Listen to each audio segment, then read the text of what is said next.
નમસ્કાર મિત્રો, સ્વાગત છે તમારું ચેનલ ની અંદર।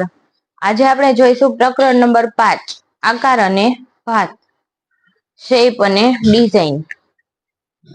જુઓ તો એક ક્લેપર બનાવવાનું છે। એક કાગળ લેવાનો, એમને વાળવાનો, પછી આ રીતે ફોલ્ડ કરવાનો, એનું ડેપ્થ બનાવવાનું, અને પછી એને આવી રીતે કરવાનું એટલે એ ફટાક કરતું થાય। તો આને શું કહેવાય? એક પ્રકારનો ડિઝાઇન અથવા તો નમૂનો। ત્યારબાદ આ જુઓ તો ત્રિકોણ ની અંદર લાલ, ચોરસ ની અંદર પીળો, લંબચોરસ ની અંદર વાદળી અને વર્તુળ ની અંદર લીલો રંગ ભરવાનો છે। તો તમને જ્યાં જ્યાં જોકર દેખાય ત્યારે રેડ કલર પૂરવાનો છે। લંબચોરસ હોય ત્યાં વાદળી, ચોરસ હોય ત્યાં પીળો, અહીં રહ્યા ચોરસ, ત્યાં પીળો, અને વર્તુળ ની અંદર લીલો રંગ। એટલે મસ્ત મજાનો એક જોકર બની જશે, વિદૂષક।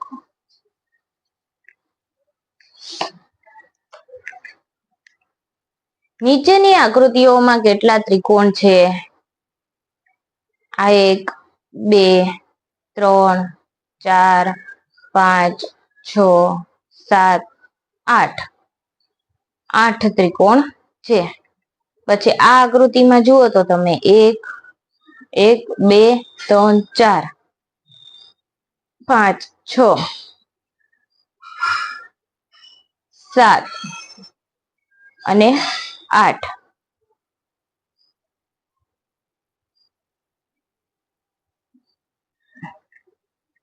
આ એક ત્રિકોણ, આ 2, 3, 4, 5, 6, 7 ને 8 8 ત્રિકોણ છે।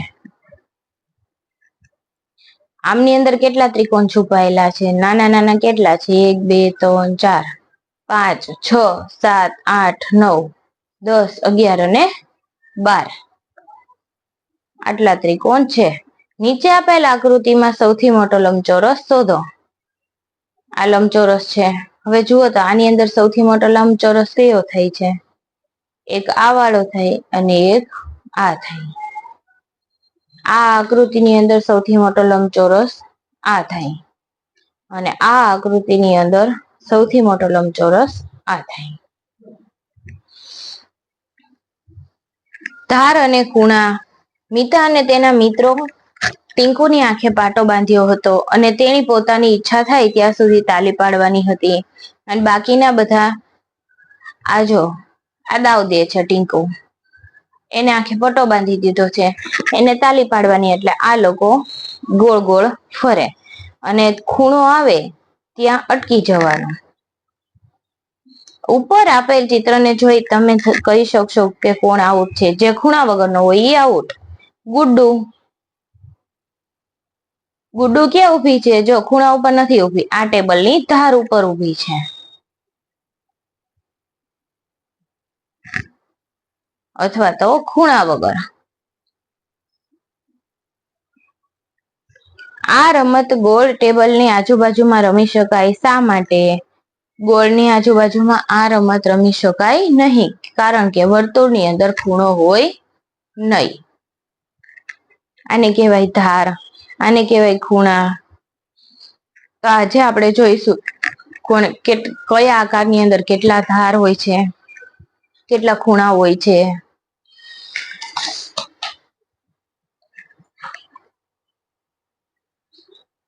કેટલીક વસ્તુઓ ધાર વક્ર હોય છે, આ રાઉન્ડ વાળું।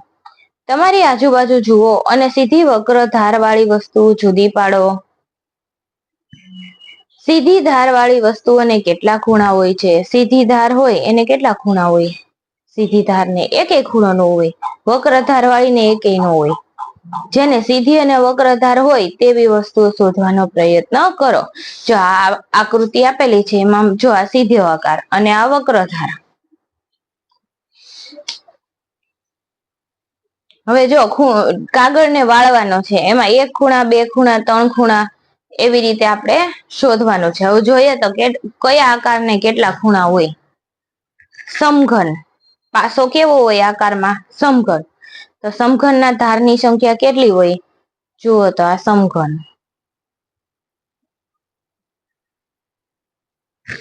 સમઘન ને 12 ધાર હોય, ખૂણા કેટલા હોય? 4 આગળ ને 4 પાછળ, 8. તેને ખૂણા છે તો લખવાનું. હા, ધાર અને બાજુની સંખ્યા. બાજુઓ, ધાર, બાજુ અને ખૂણા 3 વસ્તુ આવે. બોલ ને હોય ના, અને એને ધાર પણ ન હોય અને ખૂણા પણ ના હોય. ત્યારબાદ રબર કેવું હોય? લંબઘન. જુઓ તો સમઘન ને જેટલું હોય એટલું જ હોય. આ 12 ધાર, 4 આગળ, 4 આ બાજુ, 4 આ બાજુ, ટૂંકમાં બધી સાઈડ 4 4 ગણી લ્યો એટલે 12 ધાર થાય.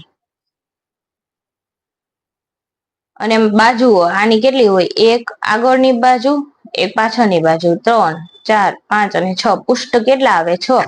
ખૂણાઓની સંખ્યા 8, પણ પુષ્ઠામાં પૂછેલું નથી. ઈંડાને ખૂણા હોય? તો કે ના, 0 0. કાગળનો ટુકડો કેવો હોય? ચોરસ. ચોરસને 4 બાજુઓ હોય અને 4 ખૂણાઓ હોય.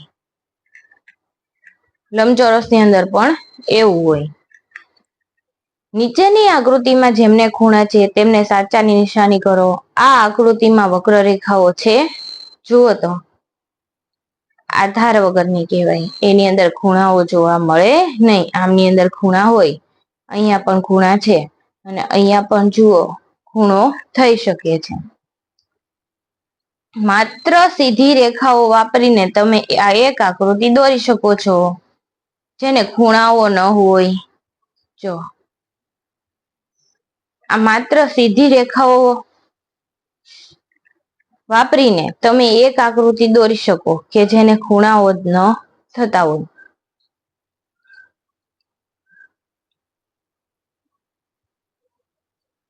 જો આવી સીધી રેખાનો ઉપયોગ કરી અને દોરીએ તો ખૂણાઓ તો થવાના જ છે. 1 2 3 4. પછી આવે છે 10 ગ્રામ. 10 ગ્રામ ચીનનો એક પ્રાચીન કોયડો છે. પેલા લોકોને હાઉસ બનાવતા તો પેલા એ 10 ગ્રામ ઉપરથી આકૃતિ બનાવી લેતા અને પછી બિલ્ડિંગ છે, હાઉસ છે, એવું બધું બનાવતા. આ છે 10 ગ્રામ. એક કાગળનો ટુકડો લઈ અને આવા વિવિધ આકારો બનાવવાના.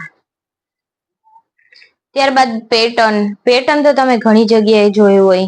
સીધી રેખા, વક્ર રેખા, સીધી લાઈન, જોઈ રહ્યો ગાલીચામાં, પટોળાની અંદર, સાદડીની અંદર, સાડીની અંદર વગેરેની અંદર ડિઝાઇન જોવા મળે છે. એ પણ કેવી? એક સરખી. ભોયતળિયાની ડિઝાઇન પણ કેવી હોય? એક સરખી. જો લાદીનો એક ટુકડો હોય એની ગોઠવણ અલગ અલગ કરી અને એની ભાત બનાવી શકાય. આ ષટકોણ છે. આ ષટકોણની અંદર તમારે આવી આકૃતિઓ બનાવવાની છે, આમ રાઉન્ડ રાઉન્ડ જોઈન્ટ કરીને.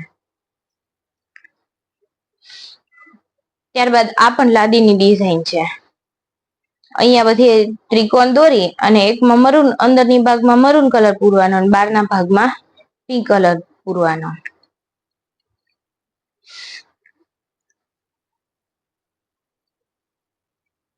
આ ડિઝાઇન પણ આપેલી છે. જુઓ આમાં ષટકોણ આખું જે આ ષટકોણ છે ને પેલા બનાવી લેવાનું પેન્સિલથી.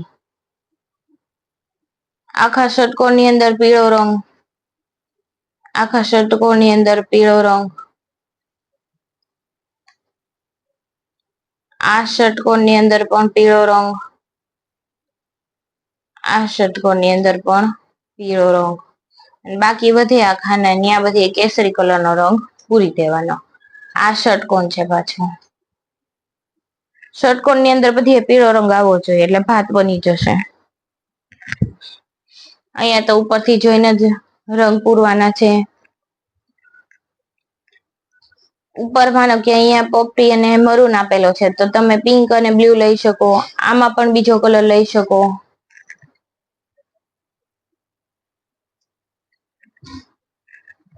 આ આકારોને તમે કોઈ ભાતમાં, દિવાલ, પહેરણ, ટોપલી કે સાદડી પર જોયા છે? હા, જોયા જ હોય.